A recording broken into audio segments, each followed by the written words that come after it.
interessa para você mesmo. Sabe por quê? Código de Trânsito mudou, nós tivemos alterações e que passam a valer a partir de hoje. Eu vou receber aqui o meu amigo Wilson Júnior. Wilson, obrigado pela participação. Boa tarde, seja bem-vindo, viu, Wilson? Tudo bem? Boa tarde, Maraca. Tudo bem? Agradeço a oportunidade e vamos conversar um pouco sobre essas alterações do Código de Trânsito, algumas das principais aí. Pois é, a partir de hoje, então, Wilson, nós temos alterações importantes no Código de Trânsito, né? Eu queria falar um pouquinho das principais dessas alterações. Eu vi, por exemplo, que o número de pontos, que era aquela coisa dos 20 pontos, atingir os 20 pontos, você tem a carteira cancelada, isso aumentou, mas tem algumas regrinhas aí. Vamos começar pelos pontos. O que muda na questão da pontuação? Isso, exatamente. O código agora, com essas alterações, instituiu uma regra escalonada que nós falamos, né? Essa regra escalonada nada mais é que o condutor que não possui nenhuma infração gravíssima nos últimos 12 meses terá aberto um processo de suspensão quando atingir 40 pontos. Já os condutores que possuem uma infração gravíssima de 7 pontos nos últimos 12 meses terá aberto um processo de suspensão quando atingir 30 pontos. E já aqueles condutores que possuem 2 ou mais infrações gravíssimas nos últimos 12 meses terão abertos processos de suspensão quando atingirem aí 20 pontos. Olha, muito interessante. Então, repassando essa informação, quando a pessoa não tem infração gravíssima, ela, ao invés de 20, ela pode agora até 40 pontos, ela não tem pontos. O processo aberto, não tem o procedimento aberto. Foi bom o doutor Wilson falar que é um procedimento, porque ela não perde sumariamente a carteira dela. Inclusive, ela tem capacidade de defesa, né, doutor Wilson? O senhor é especialista nisso, na defesa dessas pessoas que têm esse processo aberto. Então, agora, ao invés de 20 pontos, ela pode atingir a pontuação até de 40, se ela não tiver nenhuma multa gravíssima. Se ela tiver uma multa gravíssima, até 30 pontos, ela também não tem o processo aberto. E se ela tiver 2 multas gravíssimas, até 20 pontos. 2 ou mais, até 20 pontos, ela tem esse processo, esse procedimento aberto. É isso. E aí, tem mais mudanças. Quais o senhor destaca para mim agora? Em relação à renovação da CNH, né? Teve uma alteração no exame de aptidão física e mental, que é necessário para a renovação. Então, os condutores que vão renovar a habilitação a partir de hoje e que têm idade inferior a 50 anos, eles vão renovar pelo período de 10 anos a habilitação. Já aqueles condutores que têm entre 50 e 69 anos vão para 5 anos de renovação, e aqueles que possuem 70 anos ou mais passaram para 3 anos o prazo de validade da habilitação. Legal. Então, por exemplo, no meu caso, eu renovava antes de 5 em 5 anos. A minha carteira, a minha renovação continua sendo aquela que está na validade da minha carteira. Mas quando eu for lá renovar, aí, ao invés de ser 5 anos, eu vou ter 10 anos para a próxima renovação. Quem tem até 50 anos passa para 10 anos, é isso? Exatamente. Muito bom. Então, aqueles exames todos que eram exigidos, hoje eles passam a ser exigidos de 10 em 10 anos e não de 5 em 5 anos. Quem tem mais de 50 anos, até 69 anos, são 5 anos. 5 anos. Isso. E os de 70 anos ou mais passaram para 3 anos a validade. Muito bem.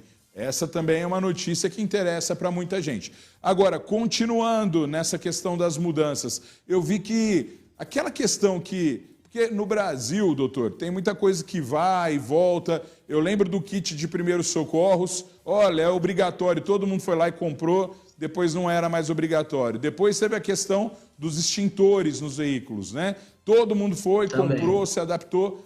Extintor não é mais obrigatório.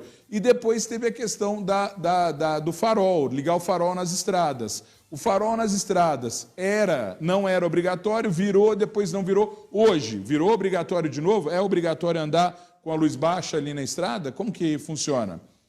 Sim, agora essa alteração também trouxe especificamente em relação aos faróis durante o dia nas rodovias, porém agora é só necessário nas rodovias de pista simples, tá? As rodovias de mão dupla, de pista dupla, não é mais necessário o farol aceso durante o dia. Só é necessário na pista simples ou sob cerração, chuva, e sob túneis. Interessante, gente. Então tem que ficar esperto aí com essas mudanças. E tem mais uma. Daqui a pouquinho eu vou passar para a Flavinha, mas tem mais uma. Doutor Wilson, agora não é mais obrigado. Eu não preciso de andar com a minha CNH no carro, não preciso de portar a CNH a todo momento. Como que funciona isso? Não necessariamente. Existe essa prerrogativa, tá? Do porte da habilitação. Porém, quando o condutor é parado pelo policial ou pelo agente de trânsito e esse consegue consultar o seu sistema informatizado para ver se realmente o condutor é habilitado, se a CNH está válida, aí sim ele não precisa estar portando o documento. O policial aí ou o agente de trânsito pode liberar esse condutor. Entendi. Agora, no caso de se não for possível a consulta no sistema informatizado, ele pode sim ser penalizado por uma infração por ausência de porte obrigatório do documento de habilitação. Então, na prática, ainda fica o conselho de andar com habilitação. Sim. Aquele e-CNH, aquela CNH eletrônica, vale também para quem tiver no celular? Tem validade em todo o território nacional. Se tiver com essa CNH via aplicativo, pode apresentar para os guardas de trânsito, para os policiais, que serão recebidas e validadas normalmente. Tá certo. Ó, rapidamente, Flavinha, o pessoal tá participando aqui, tem muitas questões. Eu quero marcar, já deixar previamente agendado com o Dr. Wilson para a gente fazer uma outra rodada, quem sabe até essa semana trazendo mais algumas mudanças, claro, que eu vi que está interessando para todo mundo, muita gente mandando. Tem alguma aí em especial, Flavinha? Tem sim, Maraca. O Robertinho mandou pelo WhatsApp a seguinte dúvida, né? Se nesse novo Código aí Nacional de Trânsito fala sobre multas para radares escondidos e a necessidade de ter placas avisando que esses radares podem estar nas estradas, enfim. Então ele faz essa pergunta que interessa muita gente também, né? Isso já existia, né, doutor Wilson? Já existia a necessidade de identificação dos locais onde tem o radar e eles também não podem estar escondidos. Isso continua? Como funciona? Exatamente. Isso já vem previsto anteriormente, inclusive por meio de resoluções, tá? Antes mesmo dessa alteração do código. Então, os radares não podem ser escondidos e tem que ser mediante aí a placa previamente estabelecida para demonstrar para o condutor verificar que existe aquele radar onde ele está passando, né? Para não ser pego de surpresa e vir a ter alguma multa por radar escondido de forma totalmente errônea. A gente tem até uma imagem aqui que o nosso repórter interativo mandou para a gente. Depois eu vou falar com ele se eu posso identificar, mas ele manda, infelizmente ainda na nossa região nós temos às vezes o pessoal que fica meio que colocado ou meio que atrás de uma placa, de um mato. Lembra daquela expressão, né, do radar na moita que tinha? Ainda temos Sim. isso, infelizmente. Mas não pode. Se tiver, denuncia, pode recorrer de multa mostrando que estava errado, em local errado. Isso é muito importante. Doutor Wilson, sempre as pessoas têm defesa, né? Então é importante sempre procurar um especialista. No seu caso, tem alguma rede social que as pessoas podem tirar alguma dúvida, ainda saber um pouco mais sobre essas mudanças? Caso tenha alguma dúvida, fico à disposição para saná-las. Deixo o meu telefone, de repente, que é o 99975-1819.